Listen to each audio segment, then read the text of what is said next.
નમસ્કાર વિદ્યાર્થી મિત્રો, પ્રથમ વાર્ષિક પરીક્ષાનું અંગ્રેજીનું જે પ્રશ્નપત્ર અને આ પ્રશ્નપત્રના જે ઉત્તરો છે હવે આપણે કેવી રીતે લખ્યા છે તો આપણે સૌ કોઈ જાણીએ છીએ, પરંતુ હવે આપણે તેનું સચોટ નિદાન કરવાનું છે કે આ પ્રશ્નપત્રના જવાબોને આપણે કેવી રીતે લખીશું. તો સૌ કોઈ તૈયાર છો ને? તો શરૂઆત કરીએ છીએ. મિત્રો, તમે જુઓ છો કે આ જે પ્રશ્નપત્ર હતું એ પ્રશ્નપત્રની અંદર માળખું કોરોના કાળ પહેલાનું હતું અને એ માળખા મુજબ જ આ પ્રશ્નપત્ર પૂછવામાં આવ્યું હતું. હવે એના આધારે આપણે જે તૈયારી કરી છે તેના અનુસંધાનમાં હવે આપણે જવાબો કેવી રીતે લખવાના થાય છે તો એને પણ આપણે જોઈ લઈશું. મિત્રો, આપણે જે સ્ક્રીન પર પ્રશ્નપત્ર જોઈએ છે તે મુજબ પહેલો પ્રશ્ન કે જેની અંદર આપણને સૂચના આપેલી છે, read the extracts or stanza and answer the following questions.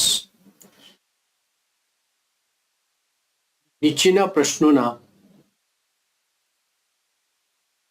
જવાબ ફકરાનો અંશ અને કાવ્યની પંક્તિઓને વાંચીને આપો.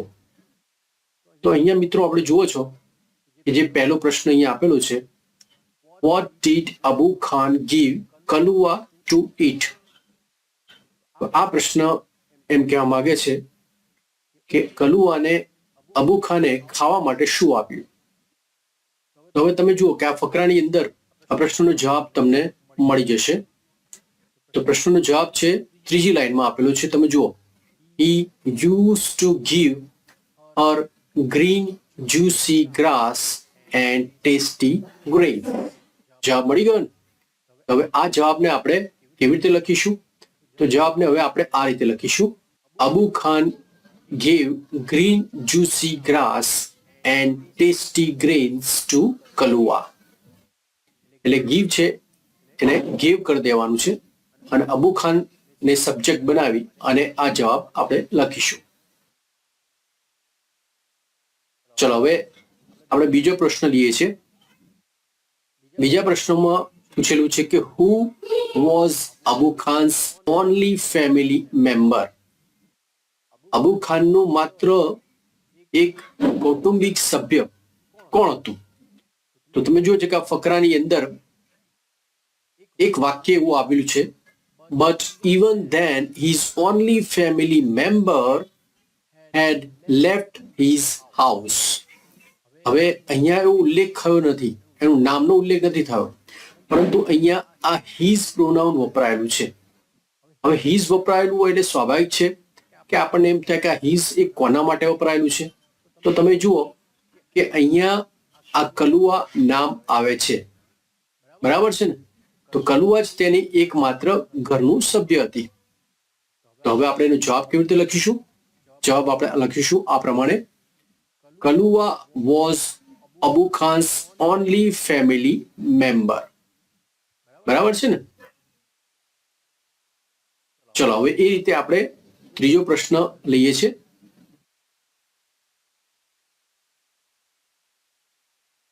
ત્રીજા પ્રશ્નમાં પ્રશ્ન પૂછેલો છે, how many cubs were there in a bush? ઝાડીમાં કેટલા બચ્ચાઓ હતા? તો હવે ફકરાની અંદર આપણે જોઈશું તો એની અંદર છેલ્લી લાઈન તમે જુઓ, એમાં લખેલું છે he saw two tiny cubs. બરાબર છે? તો હવે એનો જવાબ આપણે લખીશું, were two tiny cubs in a bus. એટલે કે ઝાડીમાં બે નાનકડા બચ્ચાઓ હતા. જ્યારે આપણે જવાબ લખીએ ત્યારે બને તો એના સંદર્ભમાં કોઈ માહિતી આપેલી હોય તો ચોક્કસ તેનો ઉલ્લેખ કરો. ચલો, હવે ત્યારબાદ આપણે એના પછીના પ્રશ્ન તરફ આગળ વધીએ છીએ. ચોથો પ્રશ્ન છે, where did the mother cheetah hide cubs. માદા ચિત્તાએ બચ્ચાઓને ક્યાં છુપાવી દીધા? તો અહીંયા તમે જુઓ, આ એક વાક્ય આપેલું છે કે at the sunset the mother cheetah hid her cubs in a thick bus. બરાબર છે ને? જવાબ મળી ગયો કે નહીં? તો હવે આપણે એને જવાબ લખીશું ને.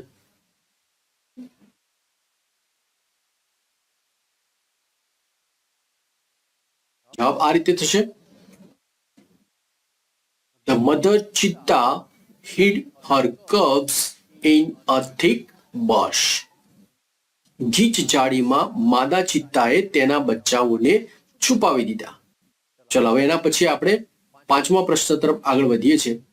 પાંચમો પ્રશ્ન છે, what is the hardest and strongest part of our body?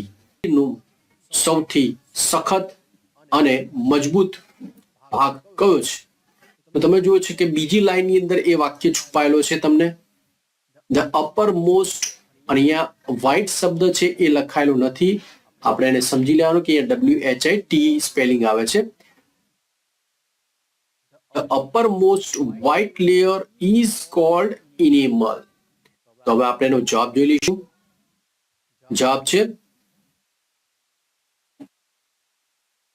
the uppermost white layer is the hardest and strongest part of our body. અને એ જ સિવાય તમે આ પ્રશ્નના જવાબને આ રીતે પણ લખી શકો છો. Enamel is the hardest and strongest part of our body.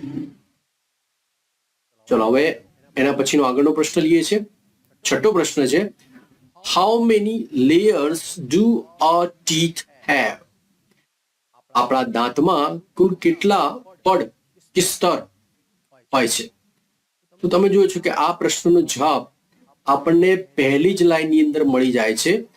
Our teeth have 3 layers. બરાબર છે ને? તો હવે આપણે એનો જવાબ પણ ચેક કરી લઈશું. Teeth have 3 layers.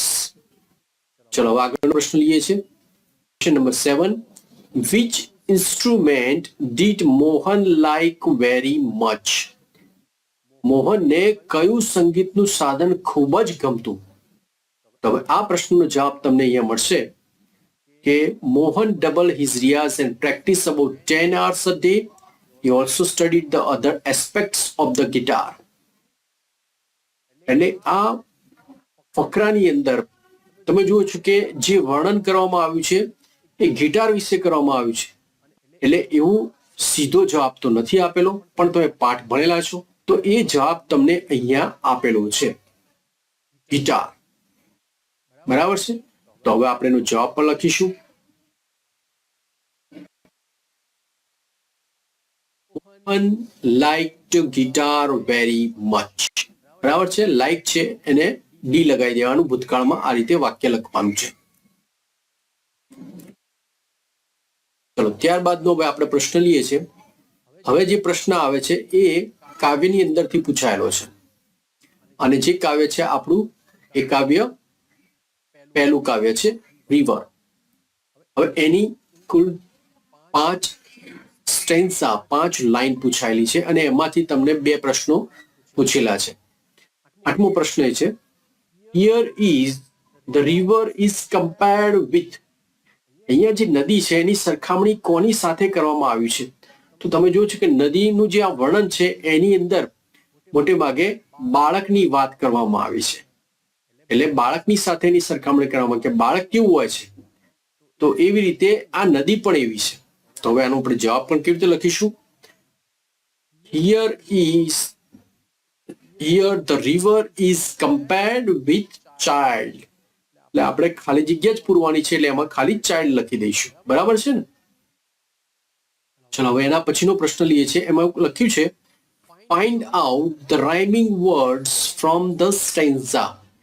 રાઇમિંગ વર્ડ્સની અંદર આપણે શું શોધવાનું હોય છે કે જે શબ્દોનું ઉચ્ચારણ સરખું હોય પરંતુ એનો સ્પેલિંગ જો અલગ અલગ થતો હોય તો એવા શબ્દોની એક પેર શોધવાની છે. તો હવે સ્ટેન્ઝામાં આપણે જોઈએ છે તો એની અંદર તમને એક આ શબ્દ મળે છે ડાન્સિંગ. બરાબર છે? અને ડાન્સિંગના જેવો જ એક બીજો શબ્દ પણ છે અને એ છે ગ્લાન્સિંગ. ઓકે, તો હિયર ઇઝ ધ રાઈટ પેર. તો હવે આપણો જવાબ મળી ગયો છે. જવાબ છે આપણો ડાન્સિંગ એન્ડ ગ્લાન્સિંગ. ચલો હવે આપણે જઈએ છીએ. હવે એનો જે પ્રશ્ન છે એ બદલાય છે અને એ પ્રશ્નમાં લખેલું છે use the set of words in your sentence meaningfully. એટલે કે શબ્દનો આ સેટ, આ જૂથ છે તેનો તમારા વાક્યમાં અર્થપૂર્ણ રીતે ઉપયોગ કરો. તો એની અંદર તમને 10મું શબ્દનું જે ગ્રુપ આપેલું છે એમાં લખેલું છે હોલિડે એન્ડ સ્કૂલ. તો વેરી ઇઝી ફ્રેઝ. હોલિડે સ્કૂલની અંદર તો આપણે ઘણા બધા વાક્યો બનાવી શકીએ છીએ. તો એના વાક્ય આપણે કેવી રીતે કરાવીશું? વાક્ય આપણે આ રીતે લખીશું, હોલિડે અને સ્કૂલ. તો વાક્ય એકદમ સહેલામાં સહેલું કેવું બને? Sunday is a Holiday Inn my school. અથવા તમે વાક્ય એવી રીતે પણ બનાવી શકો છો કે there is a holiday in my school. tomorrow is holiday in my school. તો આ રીતે તમારે શબ્દનો ઉપયોગ જ ખાલી વાક્યમાં કરવાનો છે. વાક્ય તમે કોઈ પણ રીતે બનાવી શકો છો. ચલો હવે એના પછીનો પ્રશ્ન લઈએ છે. એની અંદર શબ્દનું જે જૂથ આપેલું છે અ બ્રેવ અને સોલ્જર, એટલે કે વીર બહાદુર અને સોલ્જર એટલે સિપાઈ, સેનાની, સૈનિક. તો તમને ખ્યાલ હોય તો આગળનું જે 2019નું પ્રશ્નપત્ર હતું એમાંથી બેઠો અહીંયા શબ્દનો જે સેટ છે પૂછાયેલો છે. તો હવે એનું વાક્ય આપણે, તમને ખ્યાલ હશે કે આપણે પ્રશ્નપત્રના માર્ગદર્શનમાં પણ તમને કહેલું હતું કે તેનું વાક્ય આ રીતે આપણે બનાવી શકીએ, ચાંદની fought like a brave soldier, call of the hills. આ પાઠનું આપણે બેઠું વાક્ય લીધું છે. તમે આનો ઉપયોગ એવી રીતે પણ કરી શકો છો, ઝાંસી કી રાણી Lakshmibai was a brave soldier. શહીદ Bhagat Singh was a brave soldier. બરાબર છે. ચલો હવે આગળ આપણે પ્રશ્ન લઈએ છીએ.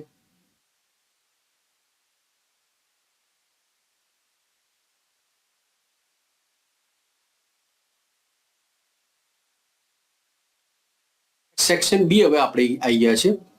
સેક્શન બી ની અંદર પ્રશ્ન પૂછાયેલું છે right who said to whom in the following sentences. નીચેના વાક્યોમાં કોણ બોલે છે અને કોને કહે છે એ તમે શોધી લખો. તો ખ્યાલ હશે કે માર્ગદર્શનના પ્રશ્નપત્રની અંદર આ ત્રણે ત્રણ જે વાક્યો છે એ સીધા અહીંયા બેઠા જ પૂછેલા છે. એટલે જે લોકોએ એ વિડીયો જોયેલો હશે તો તેમને ચોક્કસથી ફાયદો થશે. તો 12મું વાક્ય કયું છે? You have broken the rules of our tribe. હવે આ પાઠ ખબર હશે કારણ કે ટ્રાઇબ છે એ યુનિટ નંબર 1 ચિતા સ્ટીયર્સમાંથી વાક્ય પૂછાયેલું છે. તો આનો જવાબ શું થશે? એનો જવાબ થશે, તમારે લખવાનું છે આ રીતે, શન્નો ટુ ઈદી. શન્નો ઈદીને આ રીતે કહેલું હતું. ચલો એવી રીતે 13મું વાક્ય પૂછાયેલું છે let him follow his heart's desire. આ વાક્ય પણ બેઠું પૂછાયેલું છે. આ વાક્યની અંદર પણ કોણ બોલે છે? મોહન્સ મધર ટુ રિલેટિવ્સ, એના સંબંધીઓને કહે છે. Mohan's mother to other family members. તમે એવી પણ લખી શકો છો. એવી રીતે 14મું વિધાન જોઈ લઈશું. We must visit a dentist. બીજા યુનિટમાંથી આ વાક્ય પૂછાયેલું છે. તો એની અંદર શું આવે છે? Ashokbhai to Sonia. fill in the blanks choosing the correct words given the brackets. એટલે કૌંસની અંદર આપેલા જે શબ્દો છે એનો શબ્દને પસંદ કરીને સાચો શબ્દ પસંદ કરી અને આ જે ખાલી જગ્યાઓ છે એ તમારે પૂરવાની છે. તો તમને ખ્યાલ હશે કે પેપરના માર્ગદર્શનમાં પણ મેં કહેલું કે આ જે ટેક્સ્ટ કે ફકરો આવતા હોય છે એ પાઠની અંદરથી જ લેવામાં આવતા હોય છે અને એની અંદર તમને ખાલી જગ્યા આપેલી હોય છે. તો જો અહીંયા વાક્ય છે ચાંદની વોઝ લુકિંગ, તો એની અંદર શું આવશે? ચાંદની વોઝ લુકિંગ પ્રીટી. અહીંયા પ્રીટી નો સ્પેલિંગ ખોટો છે, PRETTY આવે છે. અને એવી રીતે બીજી ખાલી જગ્યા છે she wanted to go to the hill quite unaware of the devil there. તો હવે આ ખાલી જગ્યાને લખતી વખતે આવી રીતે લખવાની હોય છે. ચાંદની was looking pretty with white fur and she wanted to go to the hill quite unaware of the devil there. તો આ રીતે એના જવાબ આપણે પ્રશ્નપત્રની અંદર લખીશું. માત્ર સીધા જવાબ લખવાના નથી, આ બાબત ખાસ ધ્યાન રાખજો. ચલો હવે એના પછી આપણે આગળનો પ્રશ્ન લઈએ છીએ. આગળના પ્રશ્નની અંદર તમને માહિતી જે આપેલી છે એની અંદર તમને એક ટેક્સ્ટ આપેલો છે. હવે આ ટેક્સ્ટના આધારે તમને નીચે કુલ 4 પ્રશ્નો આપેલા છે. હવે 4 પ્રશ્નોના જવાબ તમારે આ ટેક્સ્ટમાંથી શોધીને લખવાના છે. સ્વાભાવિક છે, તમને ખબર હશે કે આ જે પ્રશ્ન છે એ તમારા ડોલ્ફિન રીડરમાંથી પૂછાતો હોય છે, અને અહીંયા જે આ ટેક્સ્ટ પૂછાયેલો છે એ મેજિક ઓફ ટ્યુન્સ એ રીડમાંથી પૂછાયેલો છે. તો 16મો પ્રશ્ન આપેલો છે, the piper use to play on, એ ખાલી જગ્યા આપેલી છે. તો આ જે પાઇપર એટલે જે વાંસી વગાડતો, એને શેની વગાડવાની આદત હતી? તો ફ્લ્યુટ. અહીંયા તમે જુઓ, અહીંયા એ શબ્દ આપેલો છે ફ્લ્યુટ, બરાબર છે ને? તેનો જવાબ આપણે આ રીતે લખીશું, the piper use to play on his flute. ચલો એવી રીતે આગળનો પ્રશ્ન લઈએ છીએ. The rats did not jump into river. હવે આ વાક્ય છે, તમને એમ કહેલું છે કે શું એ સાચું વાક્ય છે કે ખોટું છે, તમારે એટલું લખવાનું છે. તો સ્વાભાવિક છે કે તમે અહીંયા આ ટેક્સ્ટની અંદર મિડલમાં તમે જોશો તો એક વાક્ય અહીંયા આવે છે, the rats did not hesitate and the deep water covered the rats and drowned them. એટલે કે એનો મતલબ એવો થાય છે કે ઉંદરો છે એ નદીમાં ઝંપલાવેલું હતું. એટલે જવાબ છે એ અહીંયા શું આવે? અહીંયા જવાબ છે એ ફોલ્સ આવે, ટ્રુ ના આવે, બરાબર છે? લખતી વખતે આપણે આમ લખવાનું છે, અહીંયા ફોલ્સ કરી દેવાનું છે. ચલો ત્યારબાદ પછી આગળનો પ્રશ્ન લઈએ છીએ. એની અંદર આપેલું છે, why did the piper enter the council hall. કે આ વાંસી વાળો છે એ શા માટે એ સભાખંડની અંદર પ્રવેશેલો? તમે જુઓ અહીંયા જવાબની અંદર તમને એ મળી જાય છે કે when the piper entered the council hall to collect his gold pieces. હવે આપણે જવાબ કેવી રીતે લખીશું? જવાબ લખીશું આ રીતે, Piper entered the council hall because he wanted to collect his gold pieces. આવું કેમ લખાય? કારણ કે because તમારે લખવું ખૂબ જ જરૂરી છે. અહીંયા વાક્ય વાયથી પૂછાયેલું છે. એ સિવાય પણ તમે જો ફકરાની અંદર જુઓ છો તો ફકરામાં આ રીતે પણ જવાબ છે એ આપેલો છે, the piper entered the council hall to collect his gold pieces. તો પણ જવાબ સાચો આવે છે. ચલો એવી રીતે હવે આપણે આગળ જોઈએ છે પ્રશ્નની અંદર. હવે 19મો પ્રશ્ન છે, એની અંદર ગ્રીડી મીન્સ ખાલી જગ્યા. આ શબ્દ જે છે એના તમને 2 સમાનાર્થી અર્થ આપેલા છે, પણ આમાંથી કયો શબ્દ સાચો છે તમારે એ લખવાનું છે. તો અહીંયા એક શબ્દ છે જનરસ, જેનો અર્થ થતો હોય છે ઉદાર, અને જ્યારે બીજો શબ્દ આપ્યો છે મિઝર. મિઝરનો મતલબ થતો હોય છે લોભી. આપણે મિઝર ઉપરથી મિઝરેબલ શબ્દ તમે કદાચ સાંભળેલો હશે.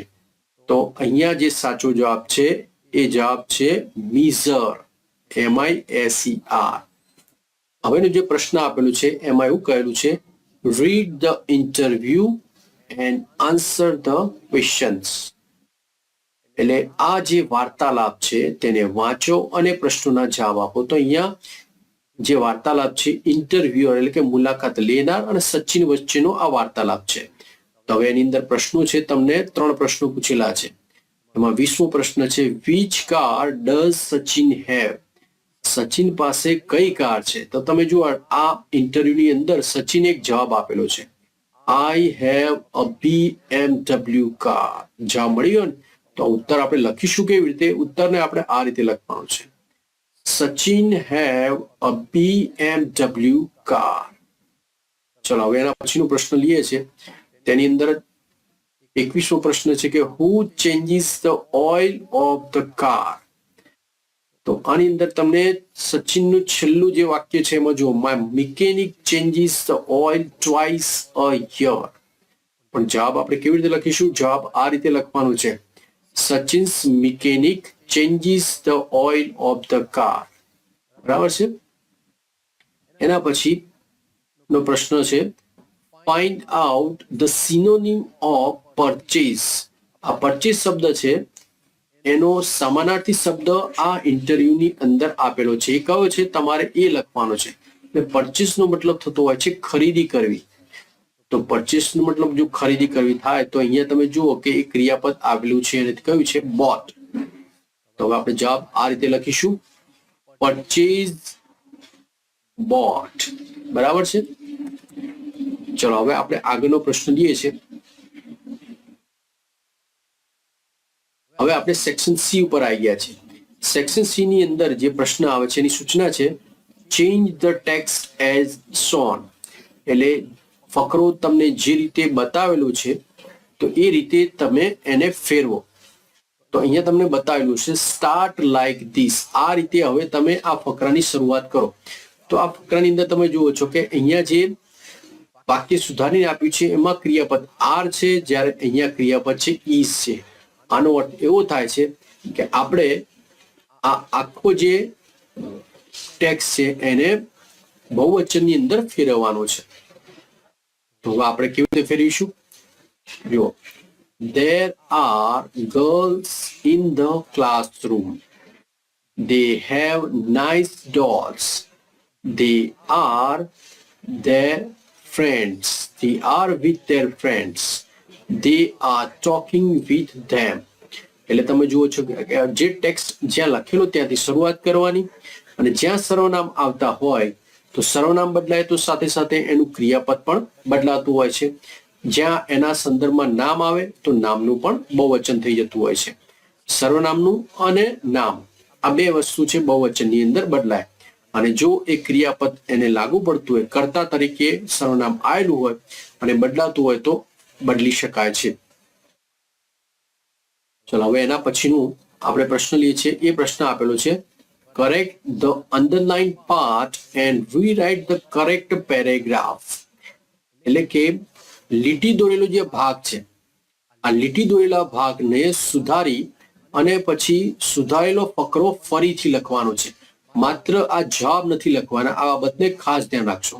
તો અહીંયા તમે જુઓ છો કે અહીંયા જે ભૂલ આવેલી છે એ ભૂલ શેની છે કે અહીંયા જે ભૂલ છે એની અંદર ડીડ એટલે કાર્ય થાય, પણ પાઠનો આ ફકરો છે તમને ખબર હોય તો એની અંદર ડીડ નહીં પરંતુ એમાં શબ્દ આવે છે ડેથ એટલે કે મૃત્યુ, અને બીજામાં શું આવે છે પ્રોજેક્ટ પછી સોલ્વની આગળ ઓફ છે, ઓફ સાથે હંમેશા આઈએનજી વાળું ક્રિયાપદ આવે એટલે સોલ્વિંગ. આ રીતે જવાબ થાય છે. ચલો હવે એના પછીનો આગળનો પ્રશ્ન લઈએ છે.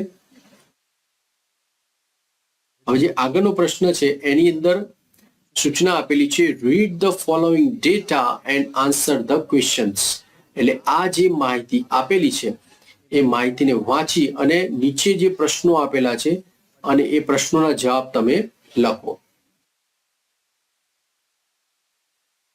તો અહીંયા તમે જુઓ પ્રશ્ન નંબર 25 માં આપેલું છે વોટ ઇઝ ધીસ ડેટા. આ માહિતી શેની છે? તો અહીંયા ટાઇટલ જ આપેલું છે it is sports club and membership form.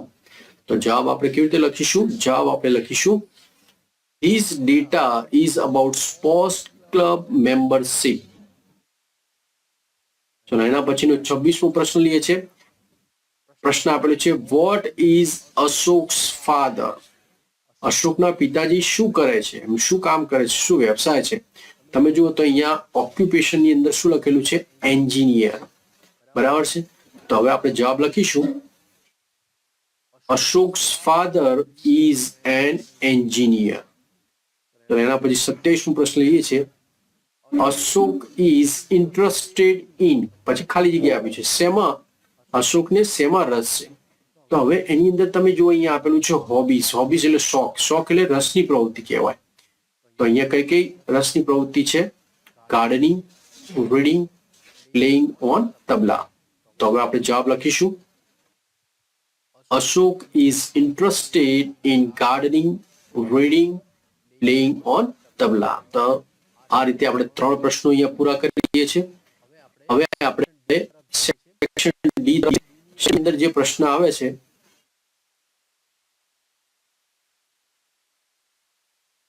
એમાં પ્રશ્નની સૂચના આપી છે join the sentences using the proper કન્જક્શન્સ. એટલે યોગ્ય કન્જક્શન્સ થી વાક્યને જોડો. તો અહીંયા બે વાક્યો આપેલા છે 28-29. 28મું જે વાક્ય છે, people trust him, he is honest.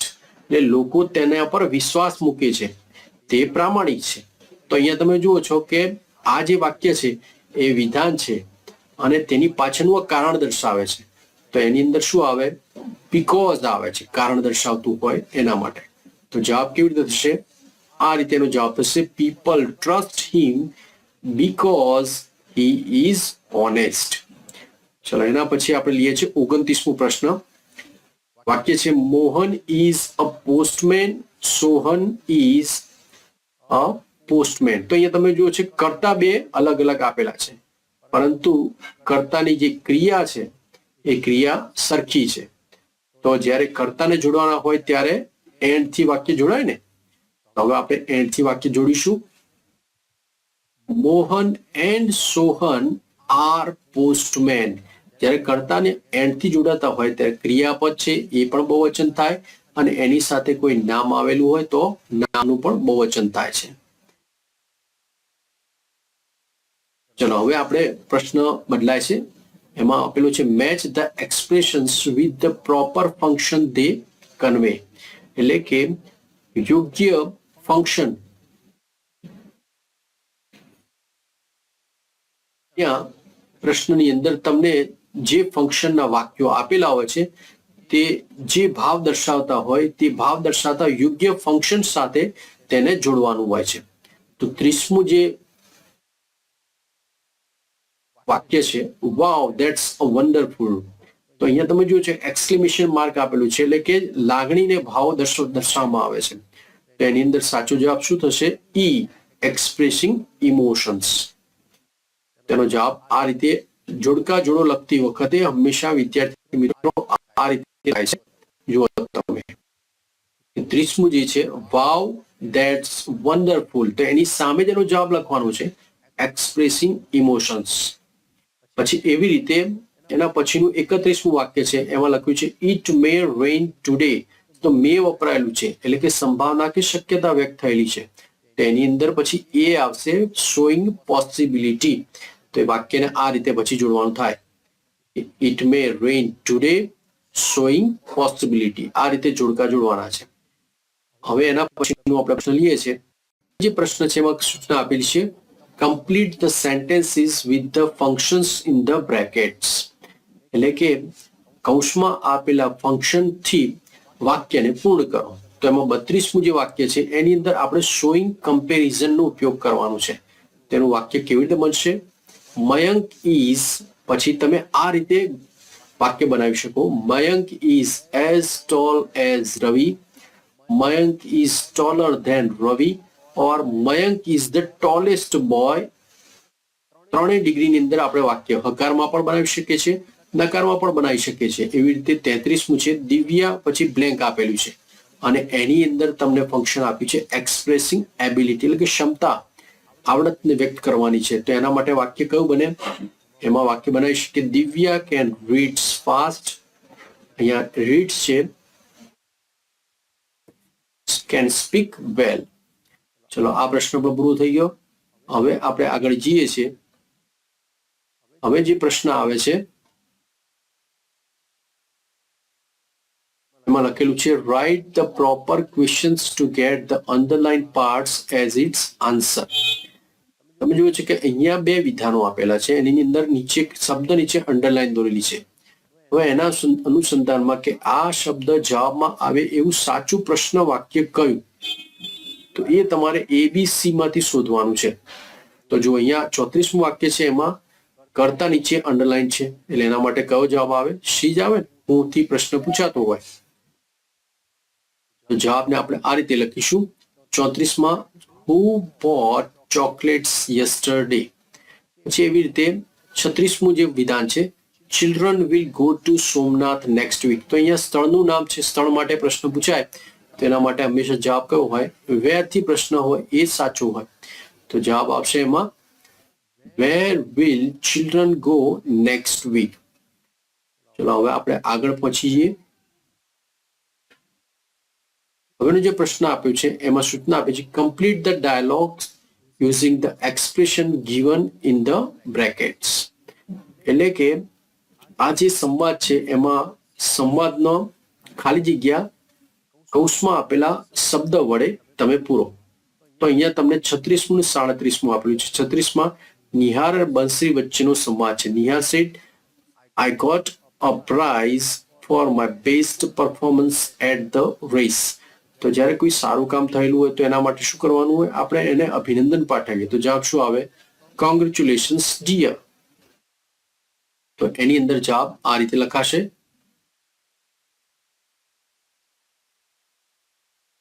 Bansari replied, congratulations dear. પછી એ રીતે જે 37મું છે, mother asked, would you please bring me a glass of water? તો અહીંયા સ્વાભાવિક છે કે no I did not તો ના કહેવાય, કારણ કે અહીંયા જે પ્રશ્ન છે એ પ્રશ્ન પૂરથી પૂછાયેલો છે એટલે did તો જવાબમાં ના આવે. તો ભાઈ જવાબ કયો આવે? yes certainly. તો આ રીતેનો જવાબ થશે daughter replied yes certainly. ચલો હવે આપણે સેક્શન સી તરફ પહોંચી ગયા છે. સેક્શન સી ની અંદર આપણી પાસે એ વિષય આવે છે write a paragraph in about 50 words. 50 શબ્દોમાં તમારે ફકરો લખવાનો છે. એક માય બેસ્ટ ફ્રેન્ડ વિશેનો છે, બીજો છે માય સ્કૂલ વિશેનો છે. પોઈન્ટ્સ આપેલા હોય છે અને પોઈન્ટ્સનો ઉપયોગ કરીને તમારે નિબંધ લખવાનો હોય છે. અને ત્યારબાદનો જે 39મો પ્રશ્ન આવે છે એમાં પિક્ચર ડિસ્ક્રિપ્શન એટલે કે ચિત્રનું વર્ણન કરવાનું છે. Describe the picture in about 8 sentences. લગભગ 8 વાક્યોમાં ચિત્રનું તમે વર્ણન કરો. તો ચિત્ર સ્વાભાવિક છે કે દરિયો આપેલો છે, સૂર્ય છે એ આથમી રહ્યો છે, અહીંયા હોડી આપેલી છે. એ સ્વાભાવિક છે કે અહીંયા દરિયા કિનારાનું તમને ચિત્ર દેખાય છે. તો હવે આનું વર્ણન કેવી રીતે કરશું? તો વર્ણન આપણે કોઈ પણ રીતે કરી શકીએ. ભૂલો ન થવી જોઈએ.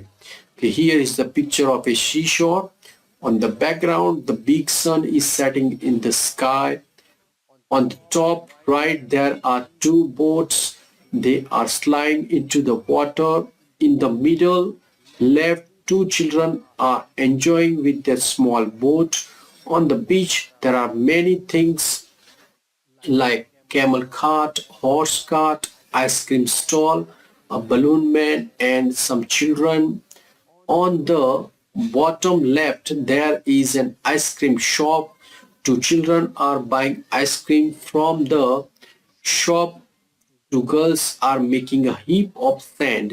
Some young men are playing volleyball near them, and it is the busiest place. તમે આનું વર્ણન તમારી રીતે ધેરનો ઉપયોગ કરીને અથવા તો સર્વનામ ઈટનો ઉપયોગ કરીને કોઈ પણ રીતે આપણે સરસ રીતે સાદા અને કોઈ પણ ભૂલ વગરના આપણે 8 વાક્યો લખવાના હોય છે. તો વિદ્યાર્થી મિત્રો આ રીતે જે પ્રશ્નપત્ર આવે છે તે પ્રશ્નપત્રની અંદર ચોકસાઈ રાખવી ખૂબ જ જરૂરી છે. જવાબને તમે નીટ એન્ડ ક્લીન તમે લખો છો, ચોક્કસથી તમને એના ગુણ મળતા જ હોય છે. તો ફરી મળીશું આપણે આ જ રીતે બીજા કોઈ પ્રશ્નપત્રના માર્ગદર્શન સાથે. તો હવે આપણે વિદાય લઈશું.